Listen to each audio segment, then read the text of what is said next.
morning, everyone.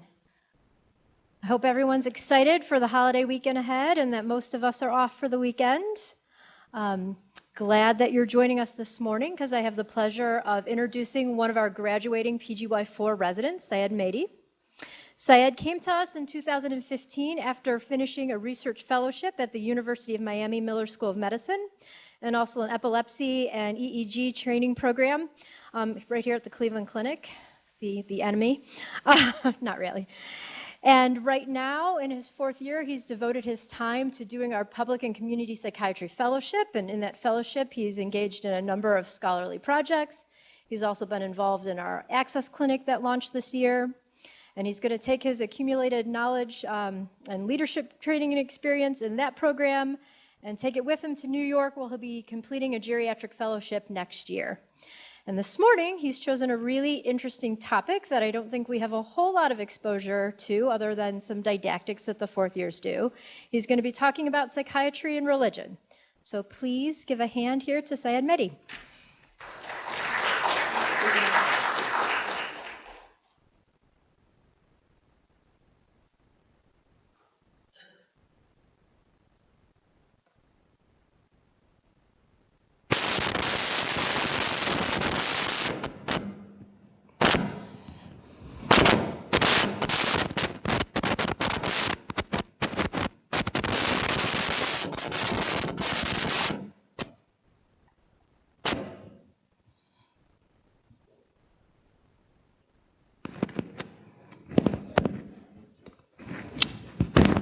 It's off now. So, well, let's just try it there. It's fine here. Okay. Well, good day, everyone. Thank you for coming to Grand Rounds. Sorry about that messing up with the voice. So can everyone at the back hear me okay? Okay, good. Thank you. They can't? Well, that was creating a lot of noise. Is it okay and better now?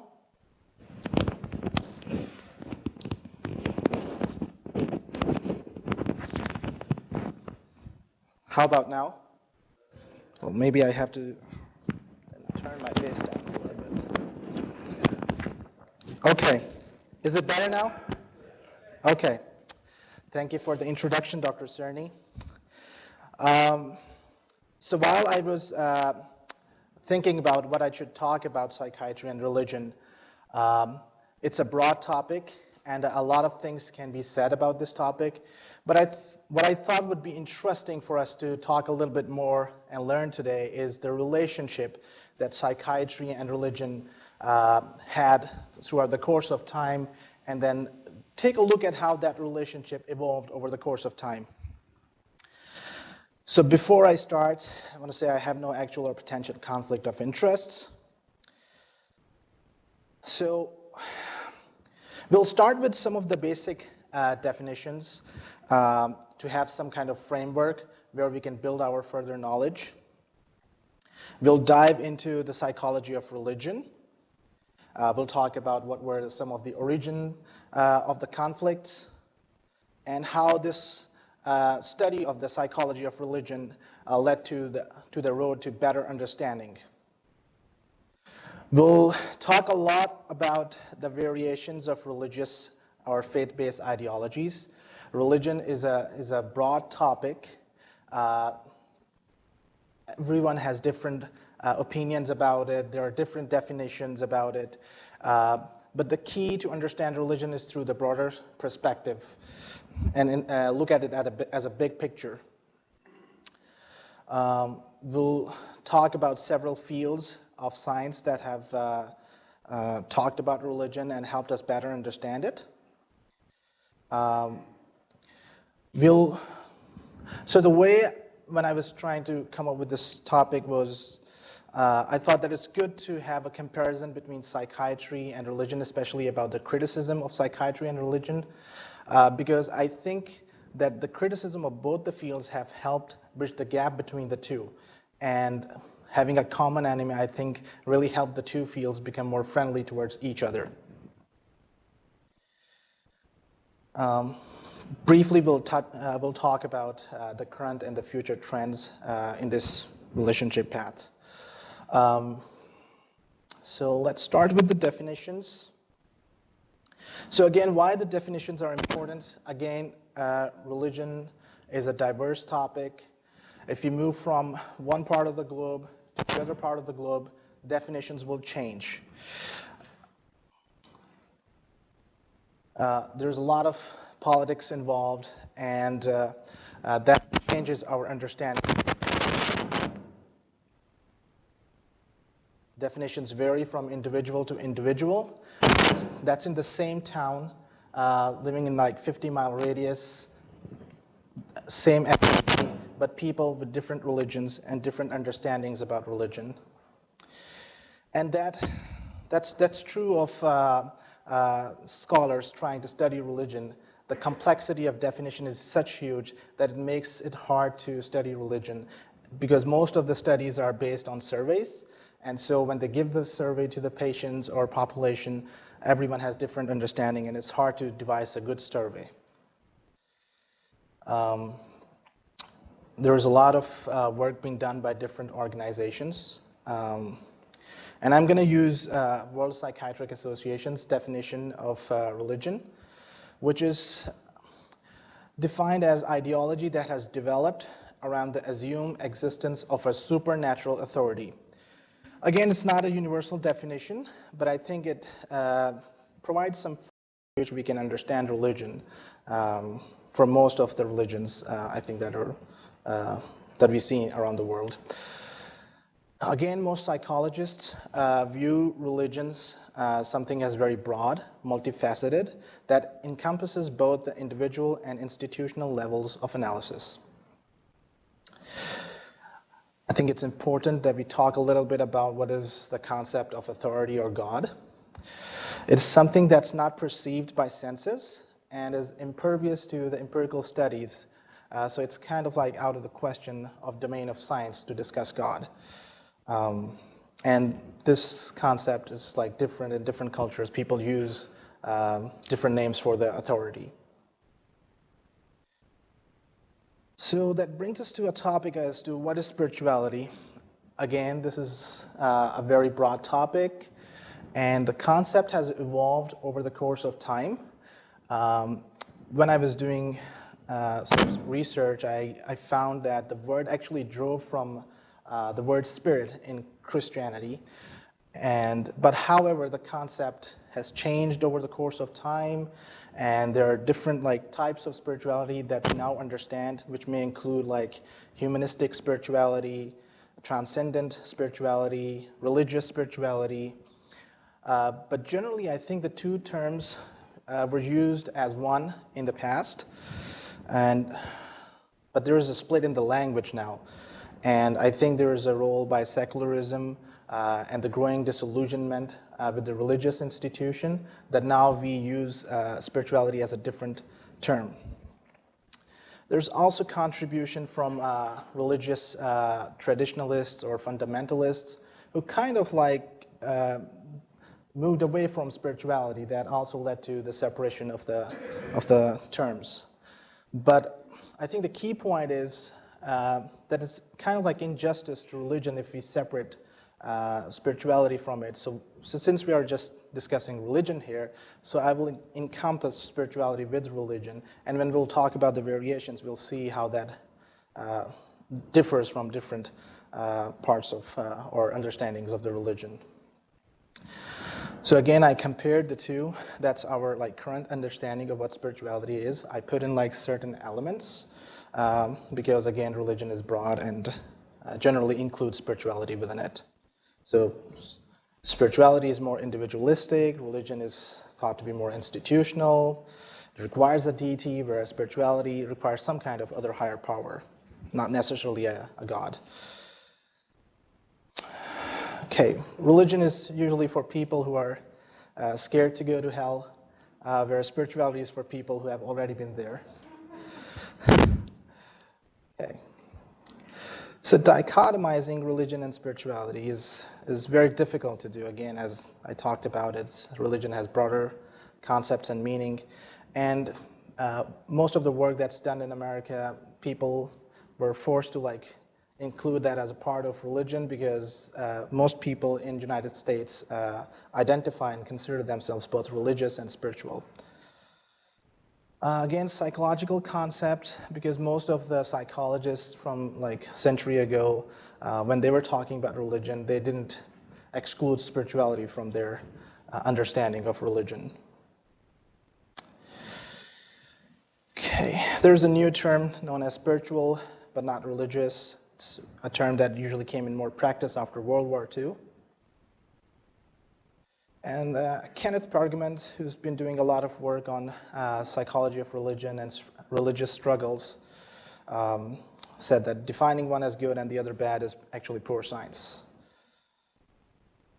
Okay, so let's start with the psychology of religion.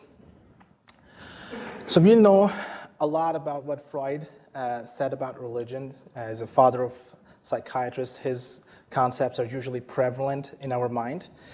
What he regarded religion was something as a childhood neurosis and talked about God as an illusion, as an exalted father of the Oedipal complex. So I put down his own words here. So he said that our knowledge of the historical worth of religious doctrines increases our respect for them, and that's important, that even Freud was able to see some benefits here. But then he commented that, but this does not invalidate our proposal that they should cease to be put forward as a reason for the precepts of civilization. On the contrary, these historical residues have helped us to view religious teachings as it were as neurotic relics, and we may now argue that the time has probably come, as it does in analytic treatment, for replacing the effects of repression by the results of rational operation of intellect. So this is actually Freud clearly saying that religion should not be a part of analytic training and it should be replaced by something that is more rational. We don't usually criticize Freud, but I think it's helpful to analyze his theory of religion and talk about some criticism. So for some of the variants of religion, I would say that his theory about religion holds true. And I think that's usually true when someone develops anxiety because of religion or is usually a religious fundamentalist. Then maybe some of his concepts are true, but they are definitely less objective and are more speculative. A lot of the concepts are not empirically testable. And they may be reflection of his own difficult childhood, raised by a more religious nun. So he had a very limited perspective about religion, just seeing the nun practicing, forcing Freud to go with him to the church. He does make religion kind of like a masculine thing with God as a father, which I think is not true for most religions of the world. If you move to eastern part, there are a lot of female gods as well. Again, he read very little religious literature at all and had minimal contact with Christians. And so his understanding is very limited and based on his own personal understanding of the religion. I would say most psychoanalysts didn't agree with Freud's theory. Some famous ones are Alfred Adler, Carl Jung, Erik Erikson, William James, Anna Maria Rizzuto. So I'm gonna talk about Carl Jung, who's one of my favorites and very influential in this topic, a friend of Freud who actually, I think that one of the reasons for why they had a feud with each other was because of the concepts of religion. And Carl Jung actually put forward the concepts of personality types, and which are, according to him, classification systems which are fundamental in understanding an individual's religious experiential tendencies. So basically, these are the processes through which a person perceives and interprets the world around him, and that also includes religion. He did put forward the concept of collective unconsciousness versus what we know of a usual personal unconscious. And according to, now these are difficult concepts, and I'll try to summarize these for you. The collective unconscious is usually a level of unconscious that has developed over the course of time, and is kind of like universal for all individuals. We do have some common sense that is a part of that collective unconscious. Again, a very difficult concept about archetypes, which he defined as patterns of instinctual drives. So the collective unconscious is definitely not very easily accessible, so people come up with some archetypes, which are also difficult to access, but this is how the linkage is created between the consciousness and the unconsciousness through the archetypes. And so religious growth is actually the process of coming to know our archetypes and then assimilating those into ourself. Now, the archetypes vary from one part of the world to the other. I do know that Carl Jung traveled globally. At least I know that he traveled to India, and so his perspective about religion is universal, and he conceptualized that experiences is applicable to both the genders. Okay, again, this was a very difficult concept for me to grapple for years. So unconsciousness, the collective unconsciousness, is usually a difficult and overwhelming experience. Not everyone can go that route and far down and understand the true sense of self or true self or the wholeness of self. So usually when people realize about archetypes, they stuck at some level. So it's kind of like a repression. And the religious organizations and institutions start practicing following the archetypes in the form of rituals or prayers. And over the course of time, people will get stuck at that level and don't travel the entire journey. And this is where the callousness of belief starts. You start focusing a lot more on the rituals and prayers and not actually the whole inside process of trying to explore oneself. And that actually leads to fundamentalism in the long term.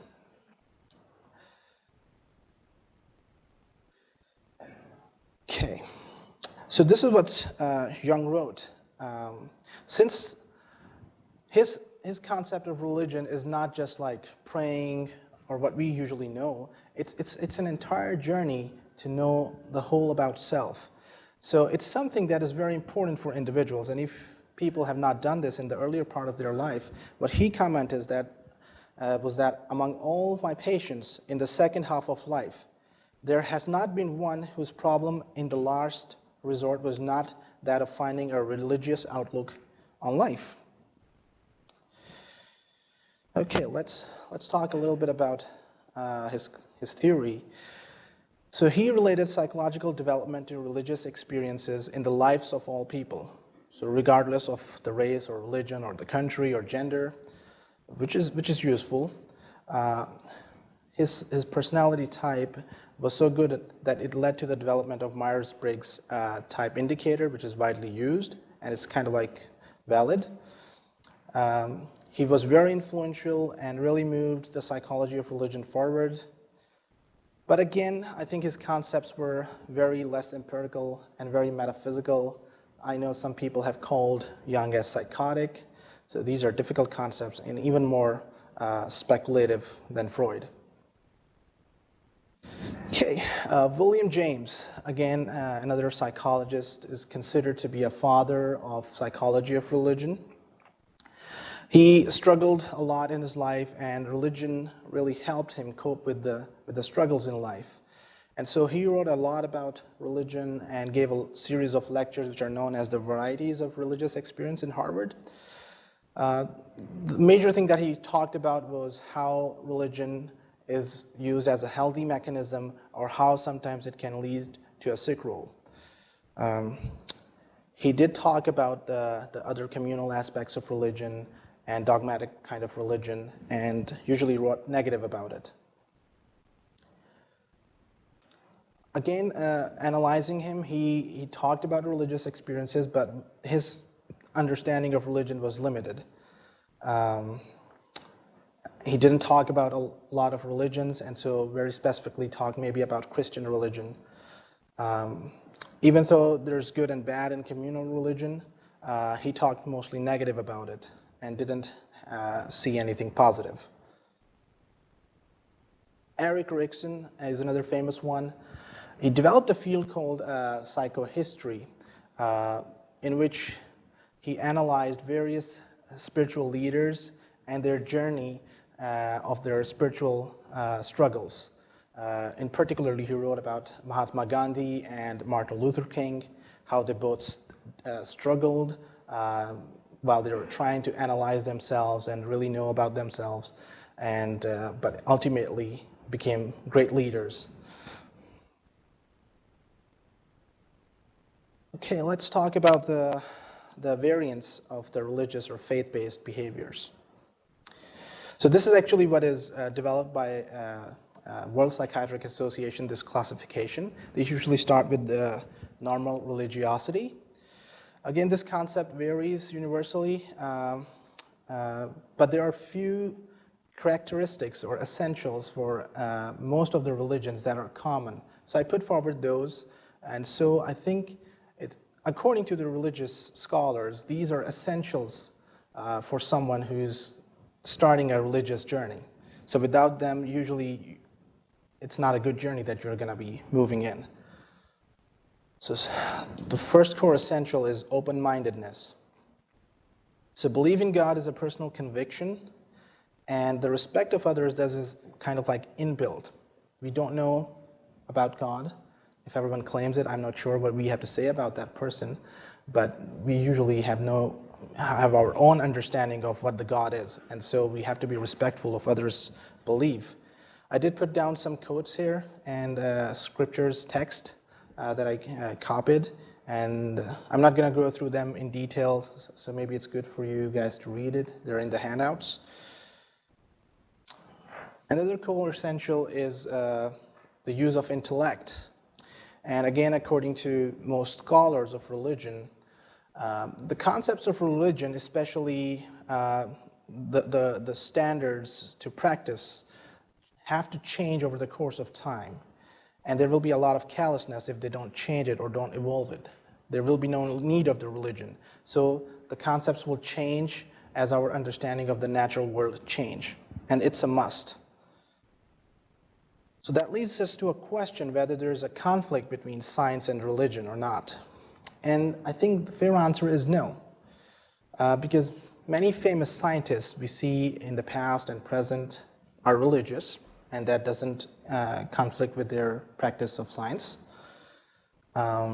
Islamic Golden Age is important and famous because Muslims progressed in that era.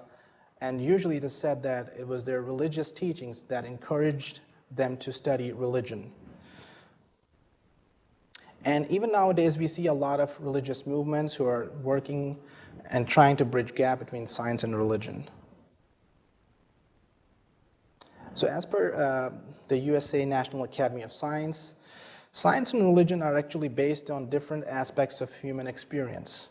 So we know that science is more to study matter and natural world, whereas religion is associated with the meaning of life and kind of like deals with supernatural questions, which may not be the domain of science. And so the fact is there's not a conflict between them because they're both dealing with different problems. And so Lawrence Principe wrote in Science and Religion that from our historical perspective, this points out much of the current day clashes occur between limited extremists, that is both religious and scientist fundamentalists.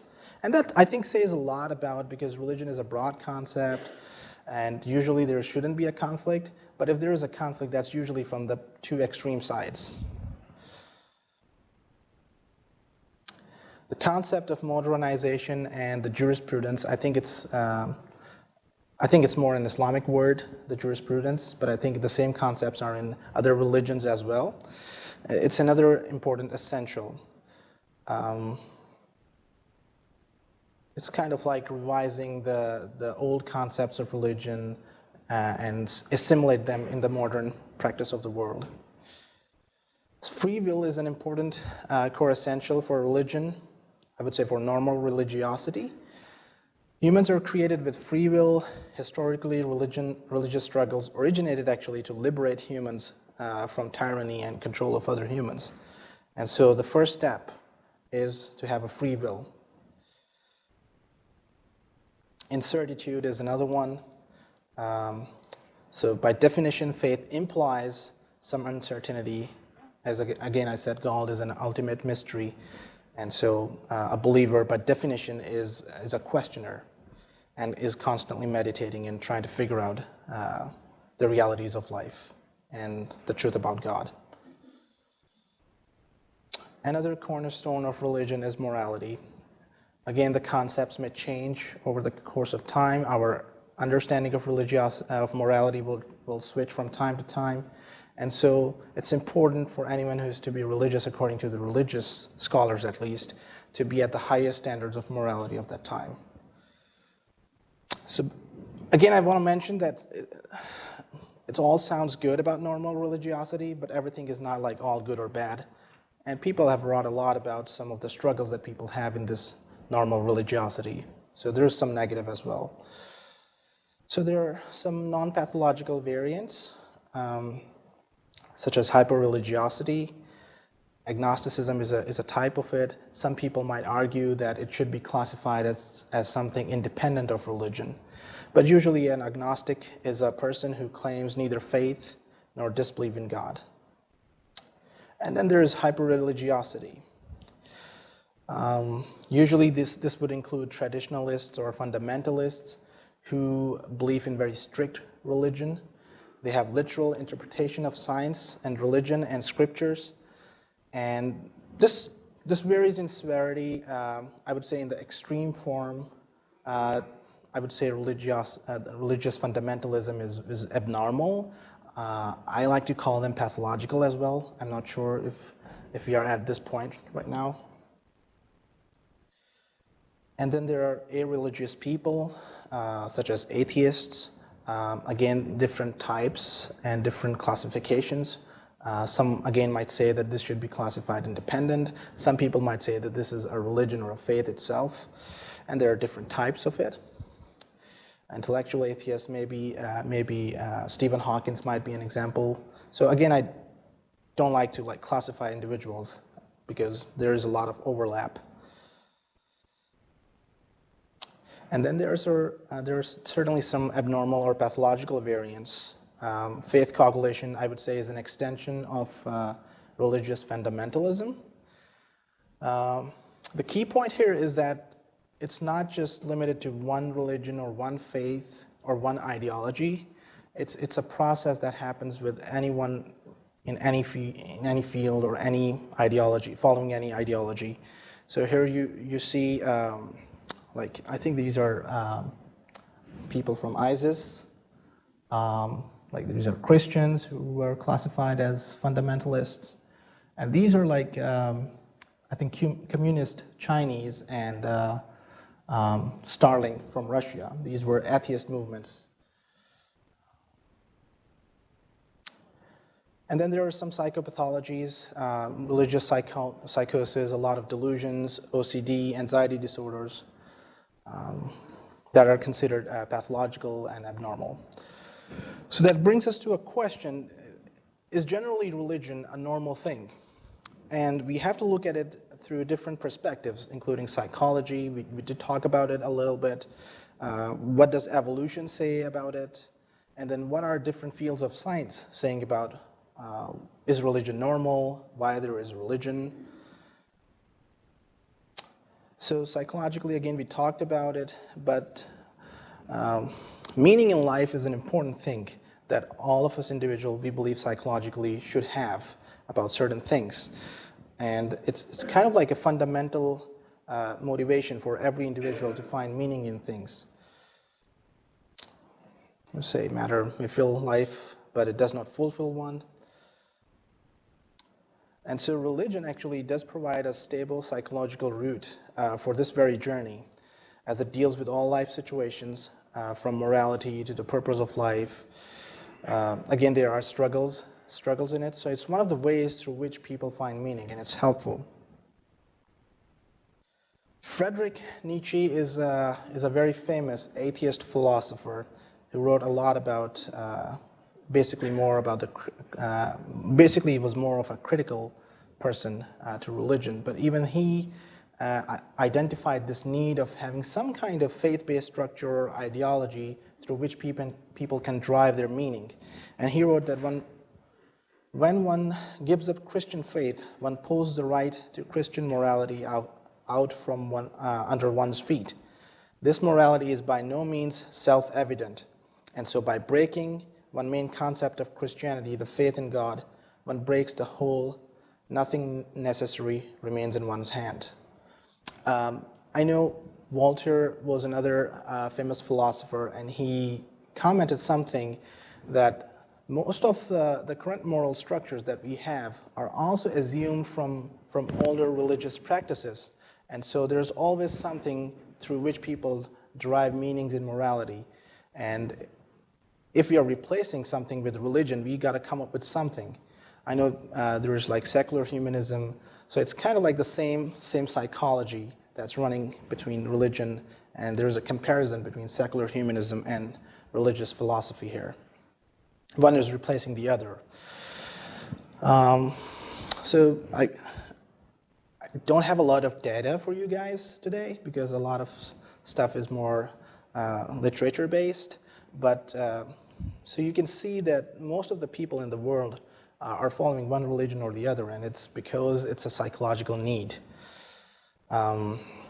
So here's I think in the United States, it's a Pew data.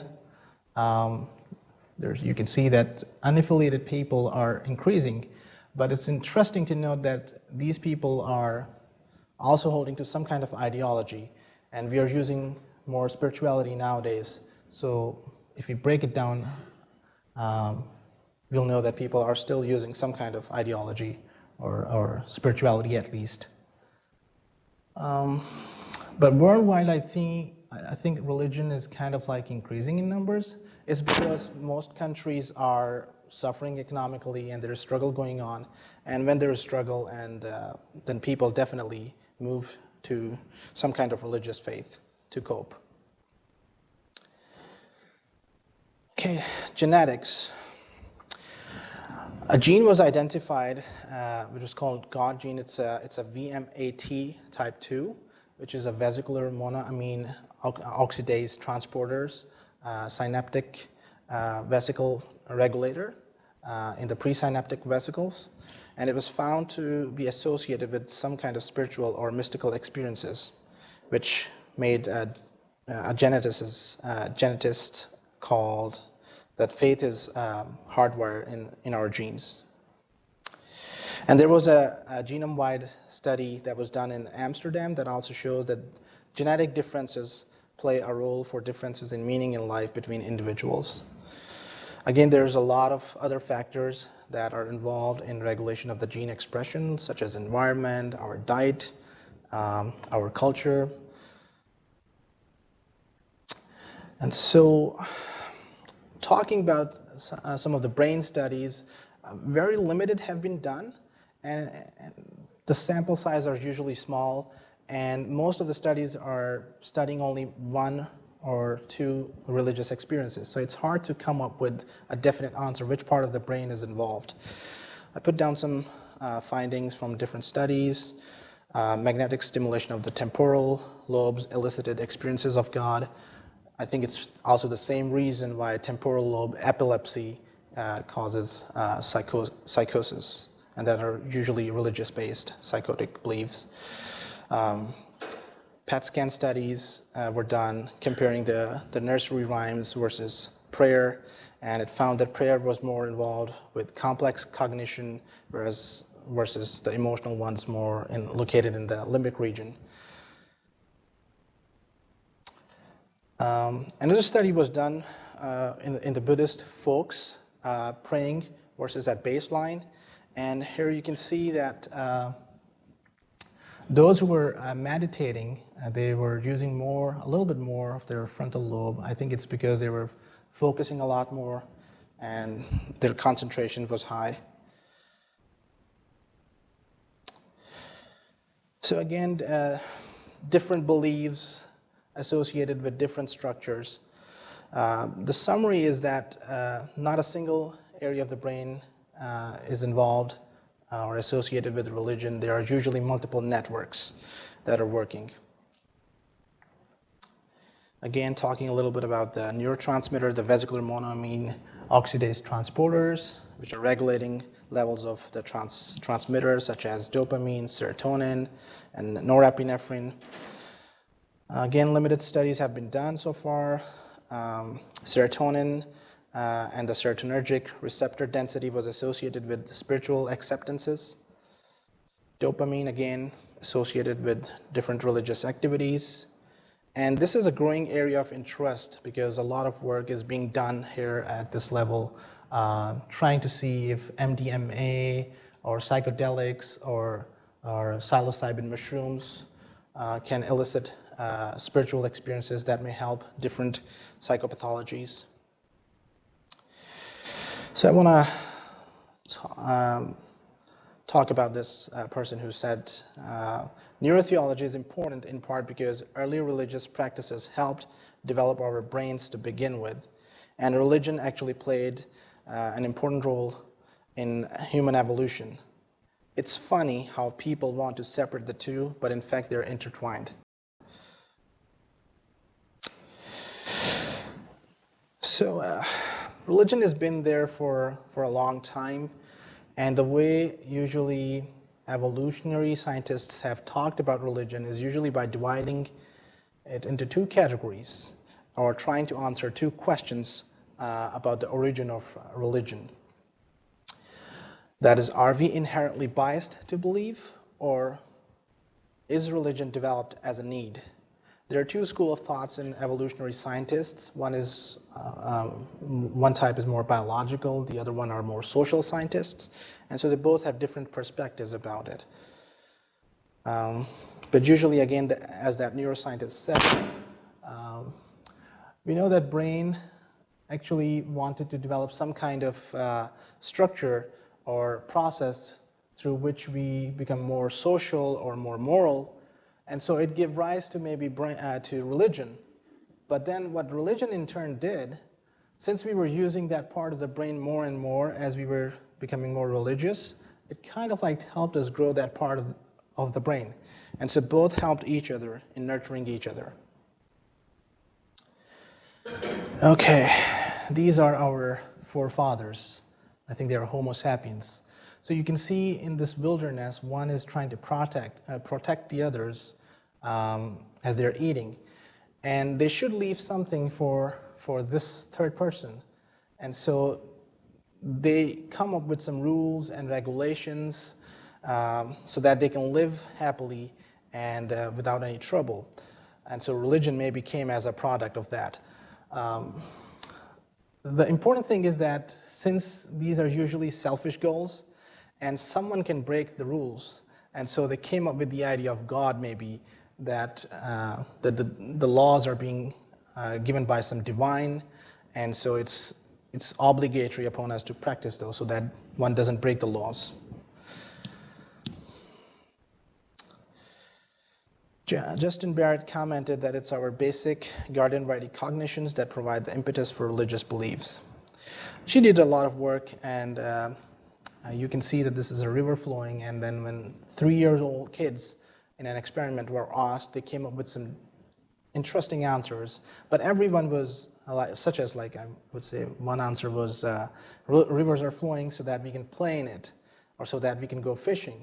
So even kids come up with some answers that are self-oriented, and so humans maybe have the tendency to find meanings that are associated with them. Okay. Again, children talk about God, even if they are not talked about God. And it's natural or good for us to quickly believe that there is someone behind something. Again, going back to Homo sapiens, when living in wilderness, there was rustling of leaves. It was good for them to believe that there's some kind of predator lurking behind, rather than just believing that it's wind. It was more helpful, even if it happens like 1 out of 1,000 times. So again, these are some things for you to read. I think people just mentions that there was a study done that shows that people remembers mild counterintuitive stories, which are usually the religious stories. And so it's natural for us to remember them. So that's why we feel they are still there despite so long. Again, it's something for you guys to read. It's in the handouts. So again, now moving to some interesting things. What is something common between religion and psychiatry? I think both have some biopsychosocial elements and implications. Both have elements which are difficult to test empirically. And both in the past or the course of history, and still I would say today, have been using practices which are proven wrong or harmful. The quality of experts remain an issue for both of them. And both have extensive history of criticism that really helped both become closer to each other. So when we are talking about the criticism, usually that involves the ideas and the practice, and a lot of politics is involved. But what are some of the bases why people criticize both the fields? I think the first one is the misdeeds from religion and psychiatry. We'll talk about them in detail. There are some changes in life that naturally occur that leads to criticism. And then there's intellectual fallacy.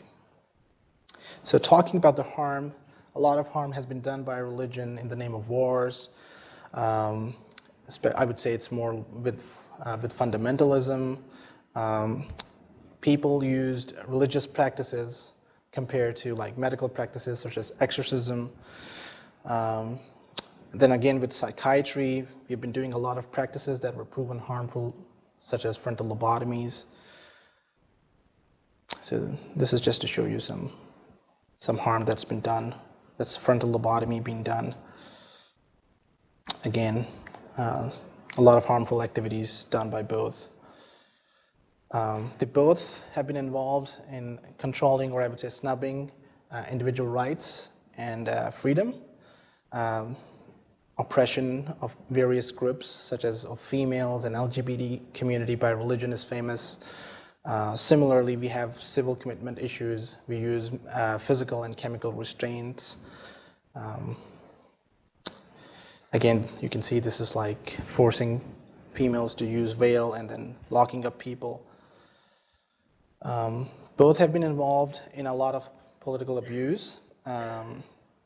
Islamic jihad or Christian crusade wars are important here. Drapetomania is an interesting phenomenon which was labeling slaves, their healthy desire to escape from their masters in 19th century. So psychiatrists used to classify that as an illness in the past. Again, want to mention that homosexuality was considered as a mental disorder until APA voted out in 1973. Okay, let's try and play this video. But let me go. So tell you a little bit about Thomas Szasz was a famous anti-psychiatry critic. And he wrote a lot about and said a lot of things about religion and psychiatry, comparing the both of them. So here in this video, he's generalizing a lot about psychiatrists and bashing them all, even though we know that there are some psychiatrists who don't follow the guidelines, such as some religious scholars or religious people not following the true religion in a true sense. And so that's brief. Further, let me go further, because you said something else on which we are in complete disagreement, and let's make that clear. You said you called the psychiatrist irrational, misguided, some other things. I don't know why you don't want to call them by the nice, plain English word, bastards. Evil, money-grabbing. That was not an irrational term. It made money and gave them money and power. It had obvious strategic value. It had the same value as calling blacks Catholic. You're calling Jews vermin. That's to me obvious. It was not an indifferent mistake.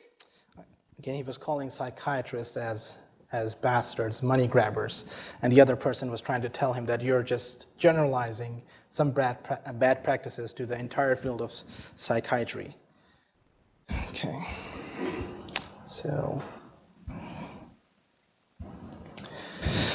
what are some of the changes in life that naturally occur that cause people to be less religious and kind of like leads to the criticism of religion? The growth of internet and social media, people are less communal nowadays, especially this is true for Western countries.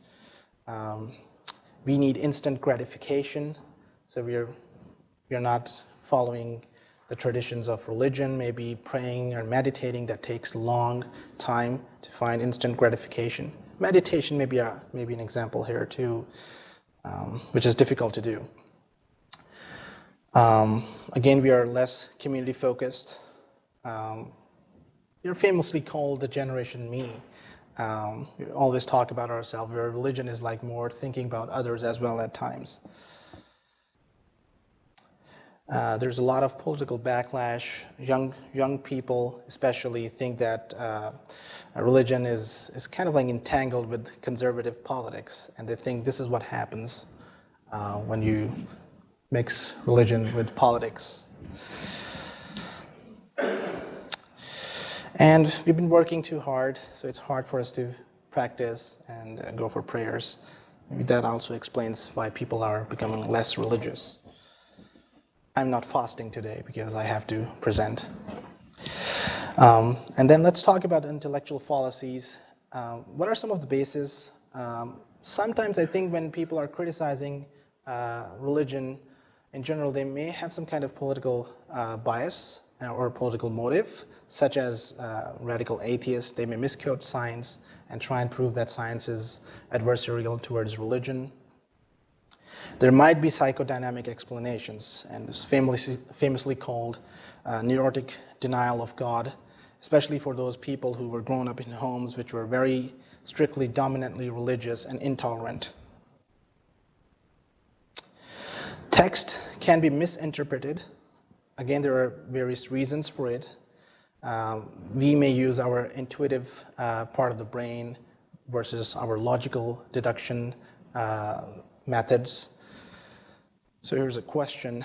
I want to know, what do you think, most of you think is the answer to that question?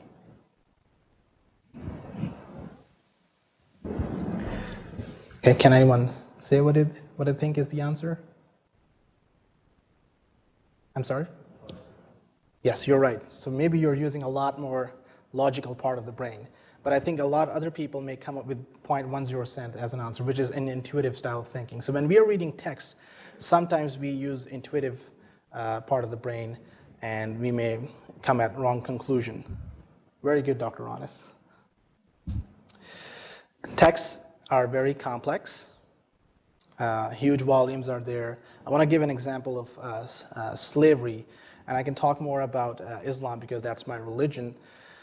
It's coded in the Quran that slaves have equal rights, and so people construed that maybe Islam is not prohibiting slavery. It's just saying that they have equal rights. And so they came up with the conclusion that religion like Islam is pro-slavery. Whereas there are a number of texts available with the sayings of the Prophet that clearly state that that was a time-bound law that was moving people away from slavery. And so it's very clear in Muhammad's saying that slavery should be abolished over the course of time. There are literal and deeper meanings of the texts which are hard to grapple. Sometimes religious texts get confused with cultural values. I'll give you some examples of that when we move forward.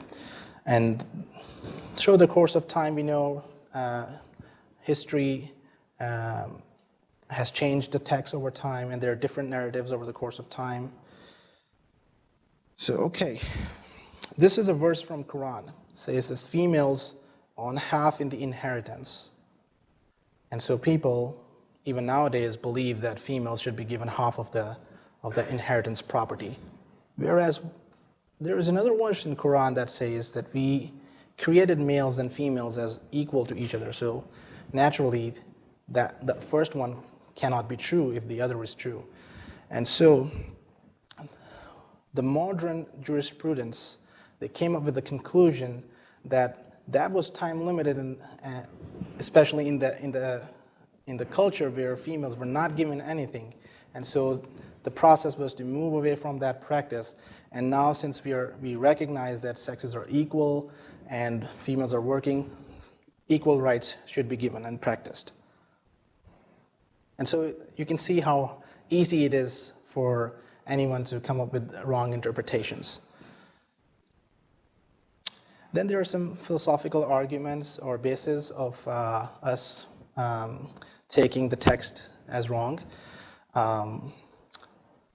So this is a duck, and if you're using holistic approach, you can say that this is a duck, but then you'll miss talking about what are the parts of the duck. And if you're using a reductionist philosophical argument, then you'll just focus on the parts of the duck, whether it's a toy, it's the intestine, or whatever it is, but then you'll miss the big picture. And that may happen while we are trying to study religion. And I think these things hold true when we are studying any discipline, especially people who were criticizing psychiatry. The same thing happened. Maybe they were not looking at the big picture and just looking at maybe one side effect and labeling the medicine as a whole as bad. Okay, so now as we have seen how different fields of science and different scholars have studied religion in more detail and decoded it, we realize that we are getting more closer to each other and we understand more about religion. And that has resulted in the shift in the perspectives. In the past, psychiatrists or mental health providers usually were not very comfortable talking about religious or spiritual struggles, whereas that's not the case now. Most of the work has now been done in psychiatry and religion compared to that in the past. DSM-4 included a new code. DSM-5 shifted to the cultural category for religion or spiritual problems. Program directors can talk more about it. There has been increasing identification by ACGME to help train future psychiatrists about these concepts. And there's been increasing collaboration now being done between religious authorities and institutions. But again, I would say that there is still need to do more research in this field. And a lot of professional organizations are putting in guidelines, especially World Psychiatric Association. APA does also put in guidelines from time to time. So I think knowing all this, I think we are at a point where both the fields are shaking hands with each other, which I think is good for many of our people who hold religion as very important in our life. And I think it's going to benefit all of us. So before I move to questions, I want to thank Dr. Cerny for really helping me out with the slides. Really want to thank Erin. Thank you for being here. You really helped me out prepare this topic, and you've been a really wonderful preceptor. And thank you, Dr. Anders, for being here and helping me out with some important points. Okay. Any questions?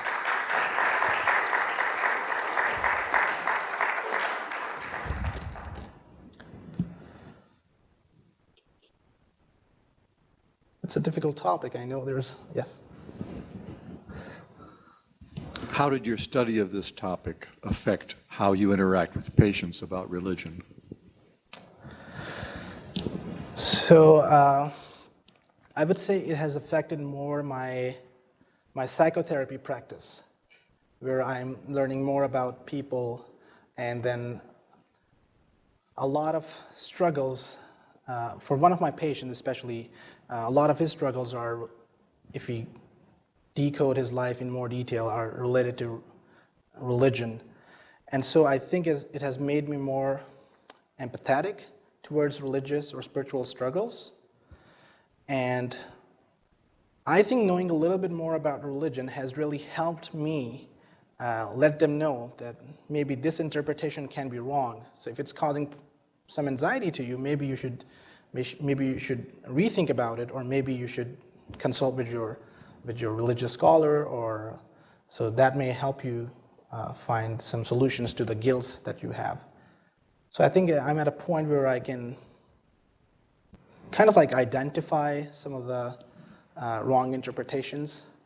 So I think it generally will help any psychiatrist knowing a little bit more about religion, whereas saying that I'm not comfortable dealing with this.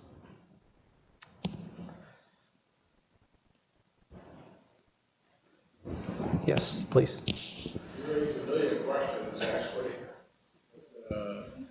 They don't allow themselves, there are more things to just sit down and discuss rather than just ask the question. But in my own practice, I mean, I see religion as like any other topic. It's a part of a person's life.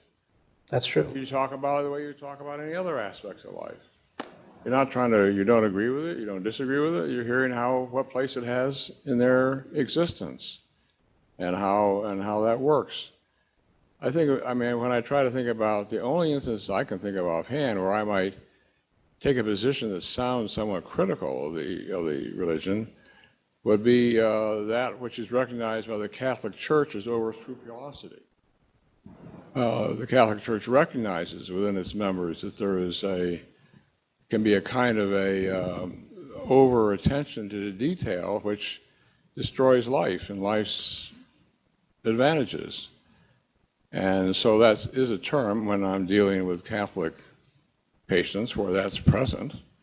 I remind them of this idea that's within their religion and how it may apply to this particular situation that they're in. But otherwise, it's like their sexuality or their beliefs about politics, which certainly raise a lot more hackles internally to me, but I have plenty of people who are Trumpites and plenty of people who are not Trumpites, and I listen to them all. You know, we don't take sides. We are there to hear and to understand and to try to find what place it is in their life. So yeah. I see no opposition in my mind. I think that's... They're totally different subjects. They're totally, I mean, as psychiatrists, we obviously don't reach it, but we attempt to stay within the field of natural science. We see things as having causes. We see things within that framework, a scientific framework. We seek to predict. We seek to understand within that sense. We're not applying our faith to it. We're not criticizing or utilizing that in at least we may, but if it's an unwished for addition if we are using it that way. So I thank you it's a very, very difficult and relevant topic, but it's not a matter of opposition. Yep, I think I would agree with it, and I think that's the guideline from APA as well, that you don't have to believe in certain faith, or it's just that you're trying to help people out with their problems. Yeah. All right, thank you everyone.